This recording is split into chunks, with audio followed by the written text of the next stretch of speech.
Americans are now confronting a really confusing array, a swirl of charges about who messed with the political process in 2016. And the question on a lot of people's minds is, how can I keep all this straight?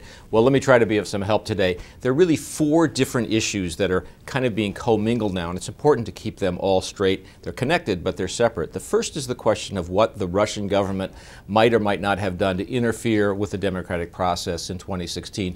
Did it mess around with the presidential election in a general way? The second question is, was there collusion between Russian agents and the Trump campaign to somehow use that interference to tilt the field in the favor of Donald Trump and against Hillary Clinton?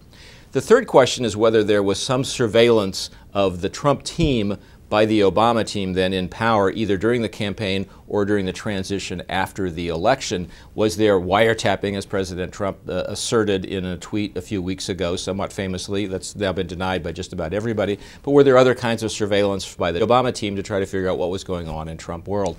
And then fourth, and more recently, the question of whether Obama officials unmasked, which is to say, dove into intelligence reports to find the identity of people in the Trump world who were in communications with perhaps Russians during the transition or maybe before that during the election campaign, and were those names improperly circulated so that they could be leaked to the press.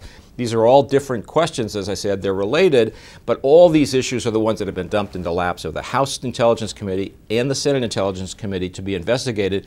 And don't forget, also in the lap of the FBI, which is looking not for a political conclusion, but for a legal one. You know, what Democrats would most like to see here is whether there's evidence of that collusion between the Trump campaign and Russians involved in the 2016 election to change the outcome of the election.